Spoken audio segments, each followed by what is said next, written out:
Prove your manhood. The words strike hard, slicing through the stillness like a blade. It's not a gentle question or a request for your opinion. It's a command, sharp and unyielding, from a weathered Stoic philosopher who has seen countless trials and forged his character through fire. No room for softness, no tolerance for excuses, no space for weakness. It is a demand aimed directly at your core, summoning you to face yourself in the most brutal and honest way. We live in a world where countless voices boast about what it means to be a real man. You hear it in stories of bravery, sacrifice, and the elusive strength of character. But when the true tests arise, when life pushes back and your principles are put to the grindstone, where do you stand? How do you hold up? Can you endure the storms that demand you to be something more, something greater? This is not a rhetorical question, but a challenge that echoes through centuries, from the earliest days of civilization to this very moment. Marcus Aurelius, one of history's greatest Stoic philosophers, proclaimed, "A man's worth is no greater than his ambitions." And so today I ask you, what are your ambitions? What are the true measures of your desires, your purpose, your vision? Do you seek greatness, or are you content to coast through life, merely reacting to what happens to you, letting the winds of fate decide your path? A real man knows that comfort is the enemy of greatness.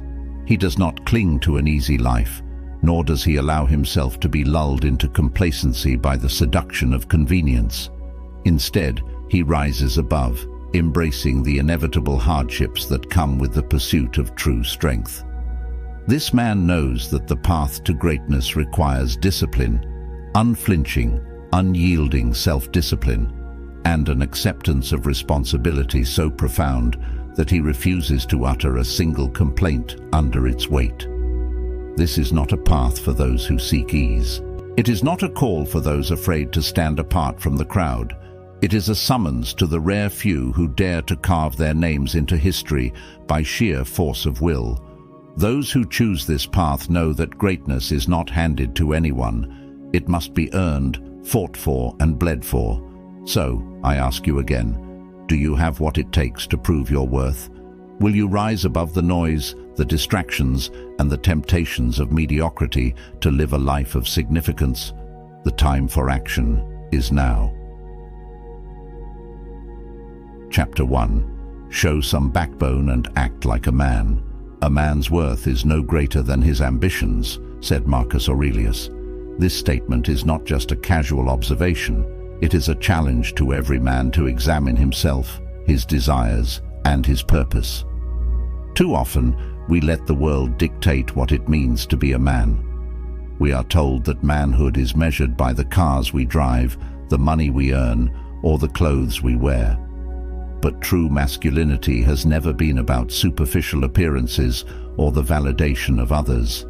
It is forged in adversity, shaped by our willingness to face trials head-on, and defined by our actions when no one is watching. History is filled with examples of men who embodied this uncompromising spirit. These men didn't just talk about courage and strength, they lived it. Take the men aboard the Titanic, for example. As the ship began its descent into the icy waters, they had every reason to scramble for their own survival, and yet they chose a different path. They made sure the women and children were evacuated first, even though it meant certain death for themselves. In that moment of unimaginable terror, they showed the world what true masculinity looks like, a quiet, unyielding strength that prioritizes the well-being of others over one's own life. Or consider the story of Navy SEAL Kyle Carpenter. During a firefight in Afghanistan, Carpenter made the split-second decision to throw himself onto a live grenade to protect his fellow Marines. The blast tore through his body, leaving him severely wounded. Yet, he survived, and when asked about that day, he simply said, "I didn't feel like dying that day." His act of self-sacrifice, made without hesitation, is a testament to the courage that lies at the core of true manhood. These stories aren't just tales to admire from a distance. They are reminders that each of us is capable of similar greatness. The road to such acts of nobility is not paved with ease. It is filled with hardship, struggle, and moments of deep personal doubt.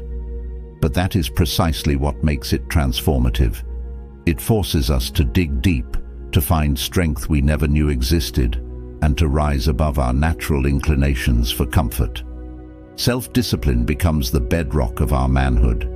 It's not enough to wish for success or dream of becoming better. You must be willing to do the hard things, to endure the discomfort, and to embrace the grind, day in and day out. This is where most men falter.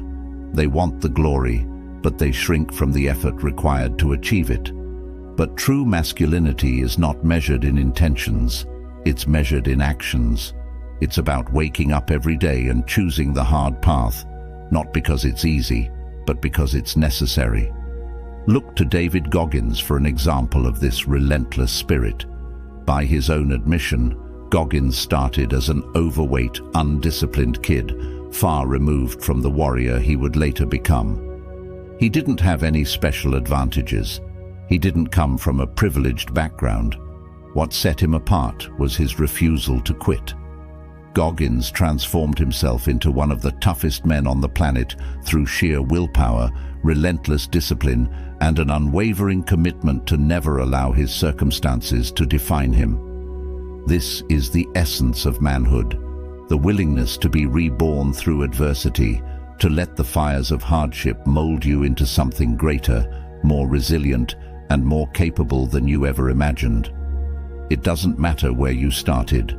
It doesn't matter what obstacles you've faced or what failures you've endured. What matters is whether you are willing to keep moving forward, to refuse to break, and to stand tall in the face of whatever life throws your way. Make no mistake, the path to true manhood is not easy. There will be moments when you want to quit. There will be times when you are tempted to give in to self-pity, to seek the temporary comfort of distraction or indulgence. But it is in these darkest moments that your true character is revealed. Will you be the man who succumbs to weakness, or will you rise above it? The choice is yours.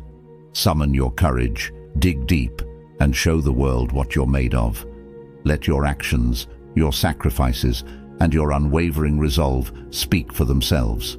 As the Stoics taught, the universe is change. Our life is what our thoughts make it. So, choose wisely. Choose the hard road, the road that leads to greatness, and refuse to look back. Chapter 2. Self-control defines a man. At the heart of Stoic philosophy lies a powerful truth. True strength comes not from dominating others, but from mastering yourself. Marcus Aurelius famously wrote, "You have power over your mind, not outside events. Realize this, and you will find strength." This principle of self-control is the foundation upon which true masculinity is built. It's easy to want success. It's easy to dream of becoming a better version of yourself. But dreaming is not enough. Wishing is not enough.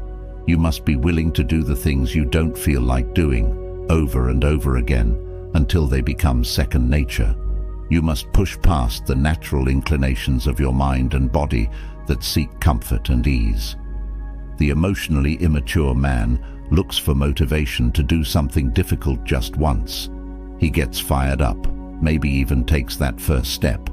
But when the initial burst of energy fades, he falls back into his old habits. The emotionally mature man, however, understands that true strength is built through repetition, through consistent, unwavering effort. He knows that feelings are fleeting, that emotions can deceive, and that the only way to forge real strength of character is through relentless action. David Goggins is a living testament to this.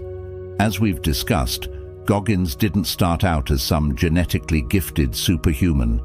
He started from a place of weakness, from a life of mediocrity. But he made a decision to take control of his mind, to master his emotions, and to push himself far beyond what anyone thought possible. He didn't rely on motivation to get him through. He relied on discipline, the discipline to do what needed to be done day after day, regardless of how he felt. This is what separates men from boys. It's the ability to control your impulses, to push through discomfort, and to stay committed to your goals, no matter what. It's easy to work hard when you feel like it. It's easy to show up when you're motivated. But the real test of a man's character is what he does when he doesn't feel like it. Do you have the discipline to keep going when your mind is screaming at you to stop? Do you have the self-control to push through pain, discomfort, and exhaustion to reach your goals? Chapter 3. Be there for your family in every way. Strength without purpose is hollow. Stoic philosopher Marcus Aurelius said, "The best revenge is not to be like your enemy." In this wisdom, we find that real strength is not about domination or self-interest, but about being a force for good, especially within the family. Too often we see examples of men chasing success or strength without considering the foundation of their responsibilities, most notably their families. Being a man of strength is not about ruling over others, but about being a steadfast source of stability and protection. It's about standing firm when your family needs you, being a reliable presence in their lives, and offering them the emotional, physical, and moral support required to thrive. Think of Theodore Roosevelt, one of America's most iconic presidents, known for his adventurous spirit and rugged toughness.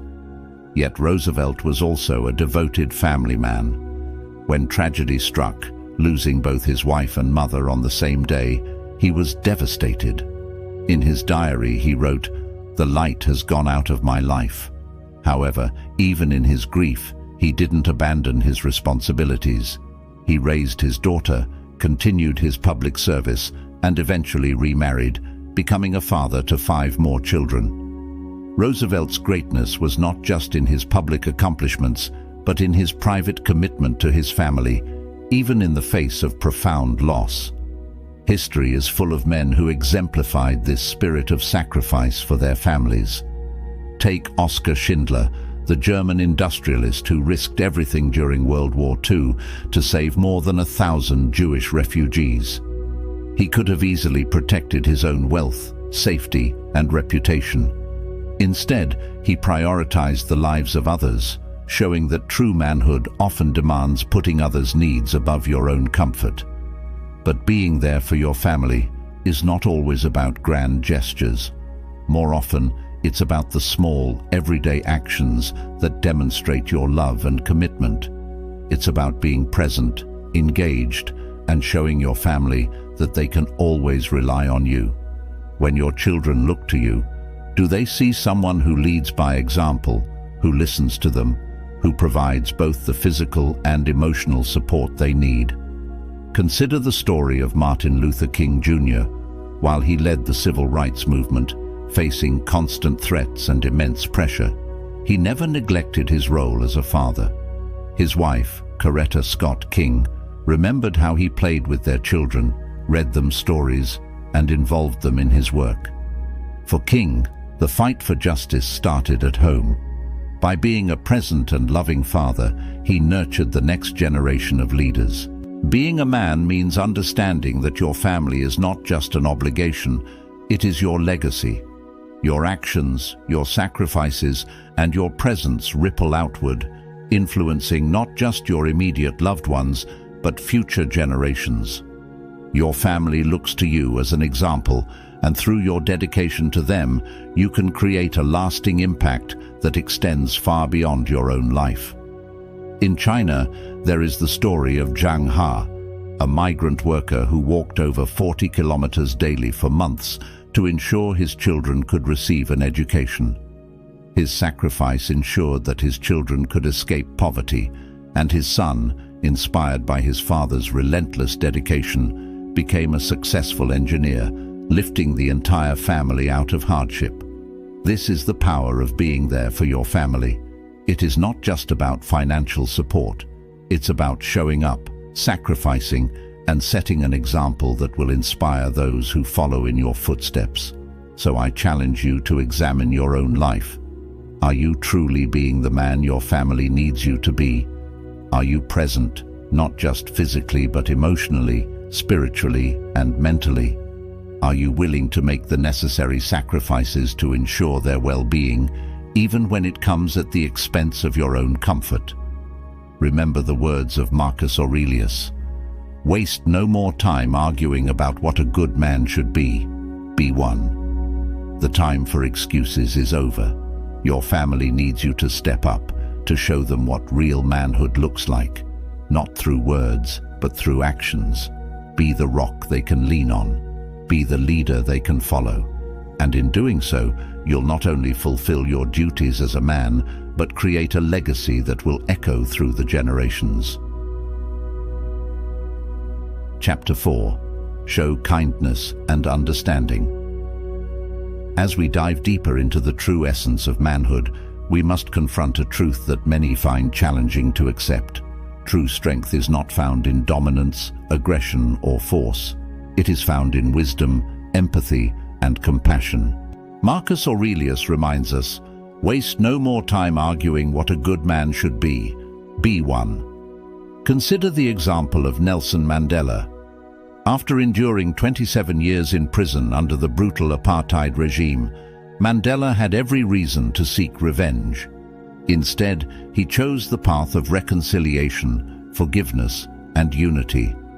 Upon his release, he famously said, "As I walked out the door toward the gate that would lead to my freedom, I knew if I didn't leave my bitterness and hatred behind, I'd still be in prison."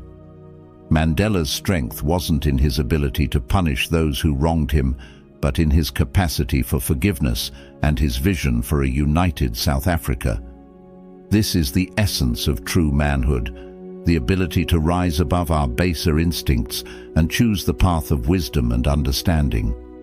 Real strength is shown not in overpowering others, but in lifting them up, in seeking to understand their pain, and in responding with kindness rather than cruelty. Throughout history, men of great power have understood this. Take the story of Oskar Schindler, who we mentioned earlier.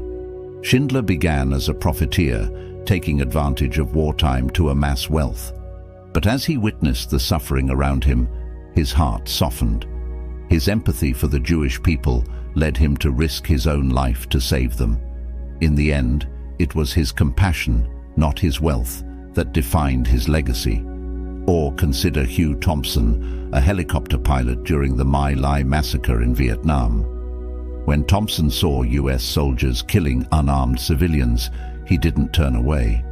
He landed his helicopter between the soldiers and the villagers, ordering his crew to fire on the soldiers if they continued the slaughter. His actions saved countless lives that day, showing that real courage often means standing up against injustice, even when it's unpopular or dangerous. Kindness and understanding also require vulnerability, a quality many men are afraid to show. Society often teaches that men must be stoic, emotionless, and invulnerable. But some of history's greatest leaders have demonstrated that showing emotion is not a weakness. It's a profound source of strength.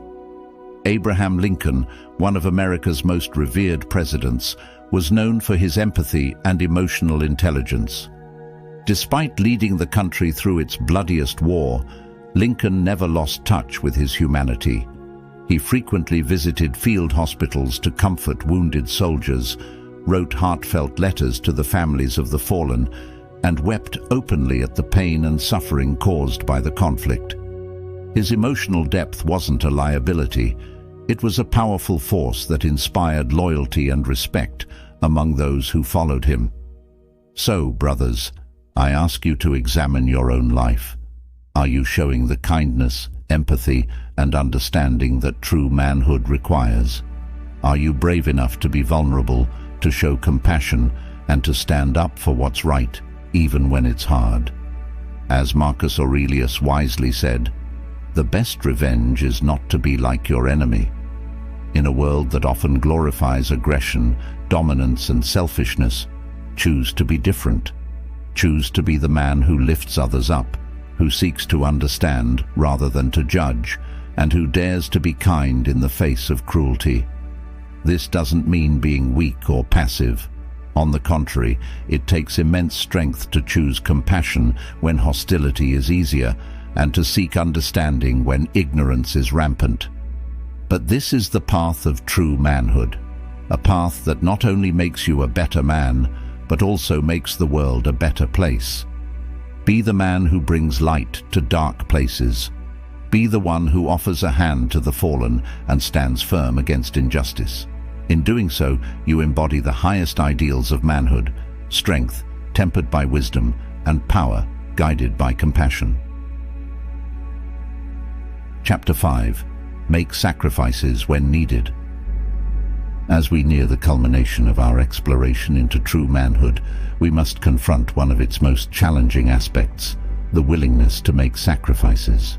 Seneca, the great Stoic philosopher, once said, "It is not because things are difficult that we do not dare, it is because we do not dare that things are difficult." Consider the legendary tale of the 300 Spartans at Thermopylae.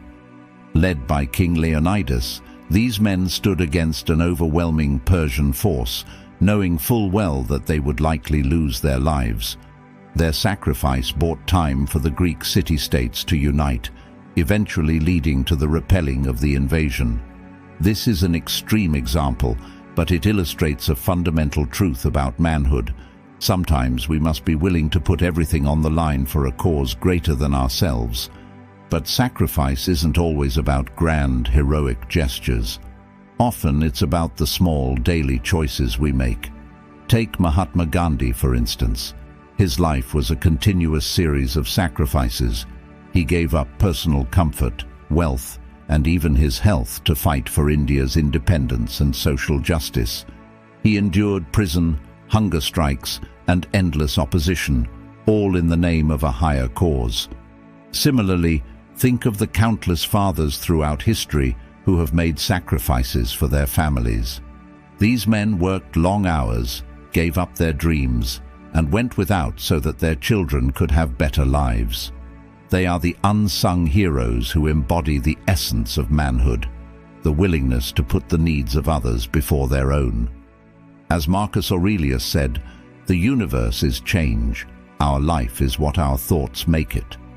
When we choose to make sacrifices, we are not just giving something up. We are transforming ourselves. We are proving that we have the strength to endure discomfort, the wisdom to see beyond our immediate desires, and the courage to act for the greater good. So, brothers, I challenge you now. What are you willing to sacrifice for the things that truly matter? Are you ready to give up comfort for growth? Will you trade easy pleasures for lasting fulfillment? True manhood is not about what you gain, but what you are willing to give. It's about having the courage to do what's right, even when it costs you. It's about being the man who can be counted on when the stakes are high and the price is steep. In your willingness to sacrifice, you'll not only find the essence of manhood, but also discover the best version of yourself. Chapter 6. No whining. Do what needs to be done. As we reach the final stretch of our journey into true manhood, we arrive at a principle that separates men from boys: the ability to face life's challenges without complaint and to do what needs to be done. Epictetus, another great Stoic philosopher, wisely said, "It's not what happens to you, but how you react to it that matters." Consider the story of Admiral James Stockdale, who spent 7 years as a prisoner of war in Vietnam. Despite enduring torture and solitary confinement, Stockdale never lost his resolve. He developed a code of conduct for his fellow prisoners, organized a covert communications network, and resisted his captors' attempts to use him for propaganda. When asked about his experience, Stockdale didn't complain about his suffering. Instead, he said, "I never lost faith in the end of the story. I never doubted that I would get out and turn the experience into the defining event of my life, which in retrospect, I would not trade." History is filled with examples of men who chose action over complaint and faced adversity head-on. Take Ernest Shackleton, whose Antarctic expedition became trapped in ice for nearly 2 years. Instead of succumbing to despair, Shackleton led his men on an 800-mile journey in small lifeboats, ensuring that every member of his crew survived against impossible odds. Or consider Louis Zamperini, an Olympic runner who survived 47 days adrift at sea during World War II, only to be captured and sent to a Japanese prisoner of war camp. Despite enduring unimaginable hardships, Zamperini never gave up. After the war, he chose forgiveness over bitterness, dedicating his life to helping troubled youth. This principle applies not just to extreme situations, but to our daily lives. Countless men throughout history have faced poverty, discrimination, or personal setbacks without letting these challenges define them. Take Benjamin Franklin, who arrived in Philadelphia as a penniless runaway at the age of 17. Instead of complaining about his circumstances, Franklin worked tirelessly, educating himself and seizing every opportunity. He became one of America's founding fathers, a renowned scientist, and a successful businessman. So I ask you now, brothers, when faced with obstacles, will you waste your energy on complaints and excuses, or will you channel that energy into action? Will you do what needs to be done, regardless of how difficult it is? Remember, as Marcus Aurelius said, the best revenge is not to be like your enemy. In a world where many seek to avoid responsibility and blame others for their problems, choose to be different. Be the man who faces challenges head-on, takes responsibility for his life, and does what needs to be done without fanfare or complaint. This doesn't mean you can't acknowledge difficulties or seek help when needed, but it does mean facing life's challenges with resolve and determination, rather than self-pity and excuses. Be the man others can rely on in a crisis. Be the one who rolls up his sleeves and gets to work when things get tough. In doing so, you solve problems more effectively, inspire those around you, and build an unshakable inner strength. The world needs men who understand that actions speak louder than complaints. Will you be that man? Will you do what needs to be done, regardless of how difficult or inconvenient it is? The choice is yours, but remember, true manhood is forged in the crucible of adversity and tempered by the willingness to face life's challenges without flinching. Closing thoughts. Embrace the Stoic path. As we end our journey, it's time to reflect on the path of true manhood. Marcus Aurelius once wrote, "You have power over your mind, not outside events. Realize this, and you will find strength." This encapsulates the essence of what it means to be a man in the truest sense.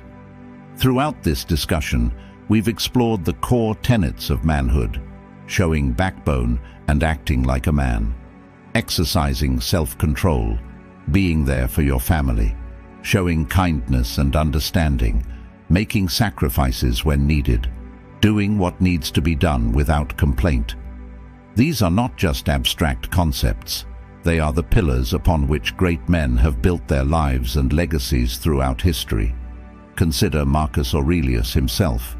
As Roman emperor, he faced constant challenges, wars, plagues, political intrigue, yet he never lost sight of his principles. In his personal writings, later published as Meditations, we see a man constantly striving to better himself, to live up to the ideals of Stoicism, even in the face of immense pressure. Aurelius wrote, "Waste no more time arguing about what a good man should be. Be one." This simple yet profound statement challenges us to move beyond mere talk and into action. Think about the men we've discussed: Theodore Roosevelt, Nelson Mandela, Hugh Thompson, James Stockdale. These men didn't just talk about virtue or manhood. They lived it. They faced adversity head-on, made difficult choices, and left the world better than they found it. Their legacies continue to inspire generations after them. This is the power of embracing true manhood. It's not just about improving your life, but about setting an example that can change the world. So, I challenge you one last time. Will you embrace this stoic path of manhood? Will you commit to living a life of principle, courage, and unwavering integrity? Remember, becoming this kind of man isn't a one-time decision. It's a daily choice, a constant striving to be better than you were yesterday. It means repeatedly choosing the difficult right over the easy wrong. It means being willing to stand alone if necessary, to do what's right, even when it's unpopular.